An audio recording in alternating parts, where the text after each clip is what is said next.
Hello दोस्तों, आज हम आपके लिए लेकर आए हैं भाग्यम जी की लिखी हुई पारिवारिक कहानी। न्यूज़पेपर को पढ़ते हुए अदरक की चाय को स्वाद लेकर पी रहे गौरव के पास आकर बैठी राधा। क्यों माँ, काम सब खत्म हो गया क्या? रसोई का काम तो खत्म हुआ, पर ये जो कर्तव्य है ये पूरे ही नहीं हो रहे हैं। अरे सुबह सुबह ही आप शुरू हो गई। कितनी बार कहने पर भी आप नहीं मानोगी क्या? बड़े जोर शोर से शुरू हुआ मेरा गृहस्थ जीवन सिर्फ थोड़े दिनों में ही खत्म हो गया।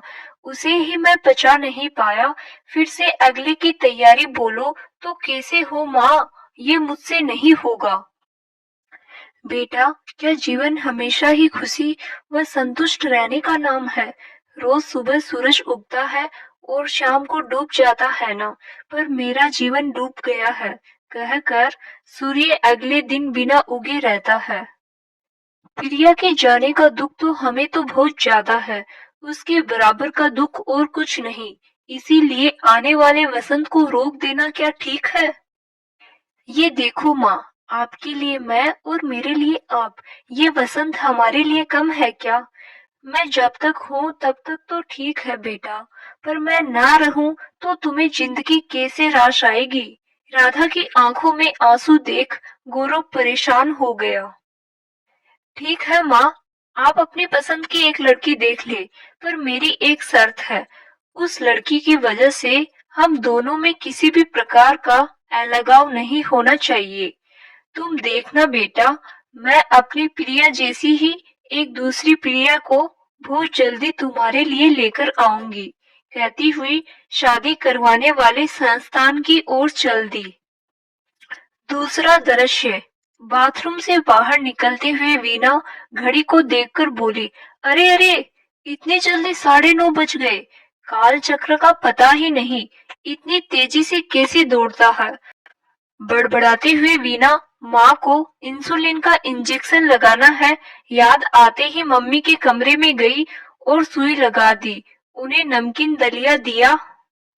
वह उनकी सुबह की दवाइयाँ टेबल पर निकाल कर रखी। मेरी बेटी मेरी कितनी सेवा करती है, सोचकर माँ की आंखों से आंसू बहने लगे। सीधे हाथ व सीधे पैर पर लकवा मार गया। अतः बिस्तर पर पड़ी माँ की सेवा बेटी को तो करनी ही है। क्यों बेटी वीना, तूने खाना खा लिया? नहीं माँ, तुम्हारा दोपहर का खाना हॉट बॉक्स में रख दिया है। गोलियां जो तुम्हें लेनी है उन्हें टेबल पर रख दिया है। अब मुझे सिर्फ खाना खाना ही बचा है। दोपहर को 12 बजे गर्म पानी जो पीती हो वह थर्मस में रख दिया है, उसे याद से पी लेना। शाम को बाई पूर्णिमा काम करने आएगी, तब उससे चाय बनवाकर पी लेना। इतनी सेवा करने वाली बेटी को देख गर्व के साथ माँ परेशान भी हो रही है कि मेरे ही कारण बेटी का जीवन बर्बाद न हो जाए। ये ख्याल उसे बहुत परेशान करने लगा। क्यों बेटी, शादी कराने वाले संस्थान का एजेंट आज आने वाला था ना? यह बात शुरू करते ही, माँ, मैंने आपसे कितनी बार कहा है कि मुझे शादी नहीं करनी है, और कितनी बार कहूँ? मैं शादी करने के बाद चली जाऊं तो आपकी देखभाल कौन करेगा? मुझे किसी वृद्धा आश्रम में छोड़ देना, क्योंकि भाग्यहीन लोगों की वही जगह है। पारू कहने लगी। ऐसी बातें क्यों करती हो मम्मी? जो घटना घटी उसका दोषी कोई नहीं, यह विधि का विधान है।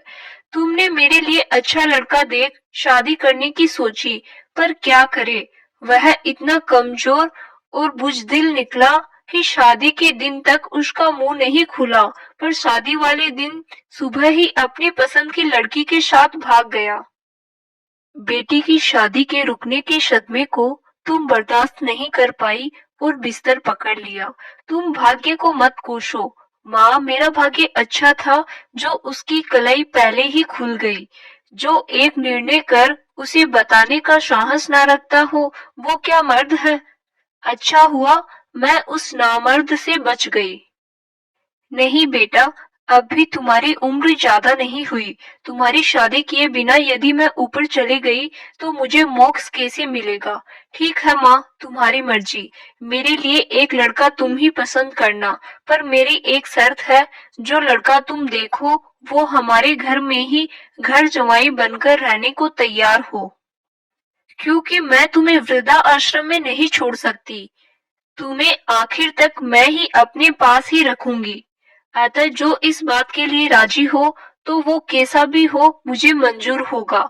इस बात को एजेंट आए तो अच्छी तरह समझा देना। जल्दी जल्दी जा रही बेटी को देख पारू ने दीर्घ श्वास छोड़ा।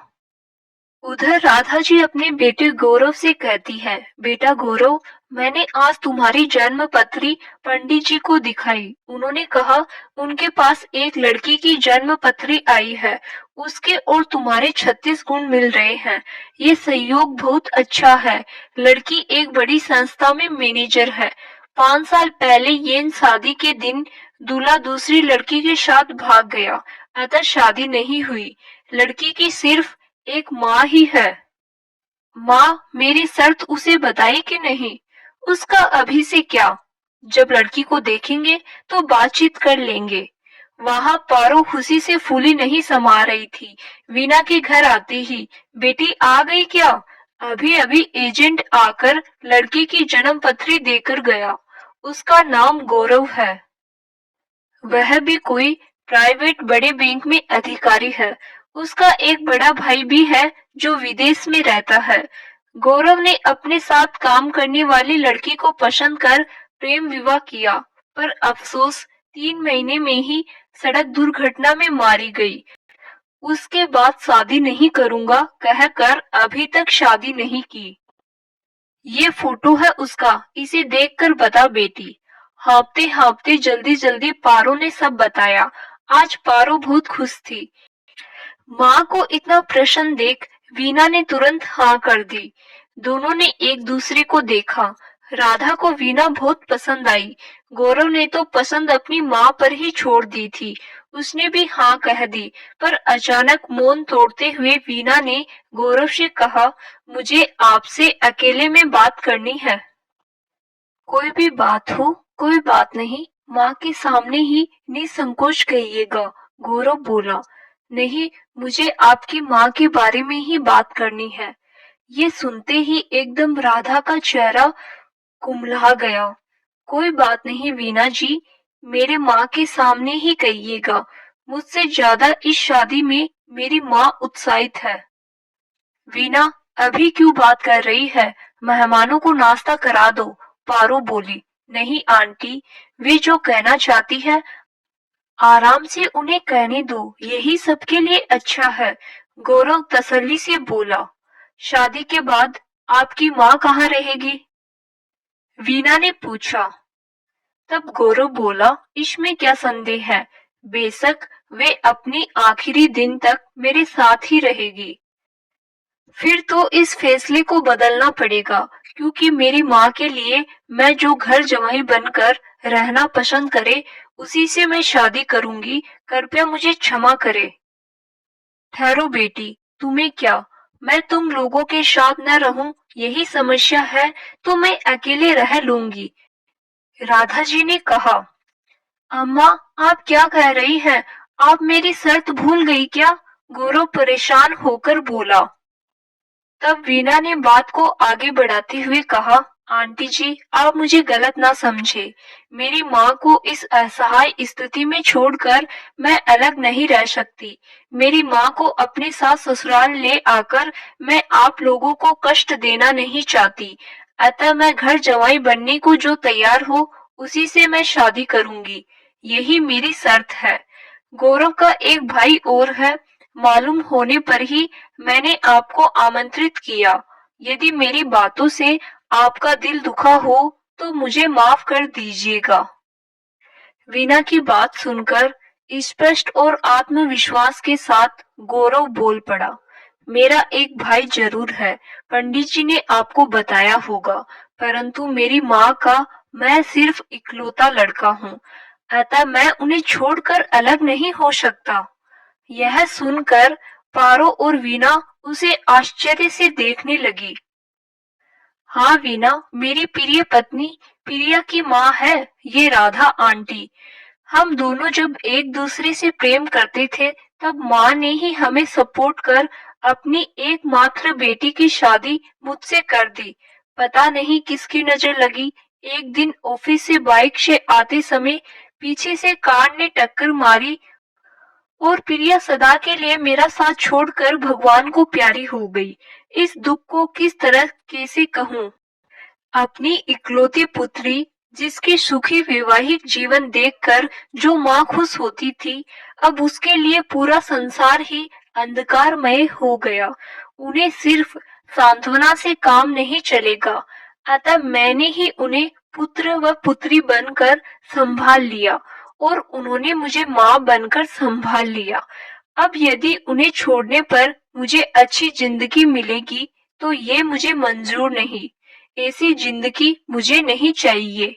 यह सुनकर पूरा घर आश्चर्य में पड़ गया। वीना आंखों में आंसू लाते हुए बोली, गौरव, दया करके मुझे माफ कर दीजिएगा।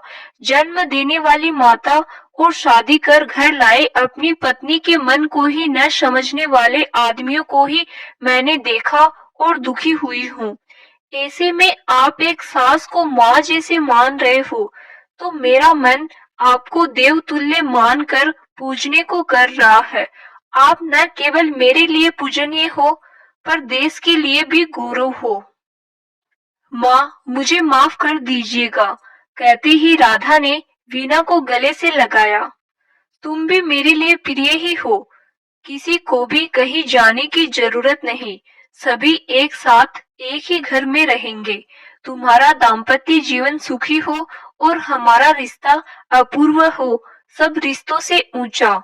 ऐसा कहकर राधा जी ने पारो जी को भी गले से लगा लिया। समधन जी, मेरी बेटी बहुत ही भाग्यशाली है। दामाद अपनी सास के लिए बेटा बना है। इस अपूर्व रिश्ते से हम भी जुड़ने जा रहे हैं। ये हमारा सौभाग्य है। पारू के चेहरे से खुशी और आत्मसंतोष टपक रहा था। तो दोस्तों, यह कहानी आपको कैसी लगी हमें कमेंट बॉक्स में जरूर बताना। धन्यवाद।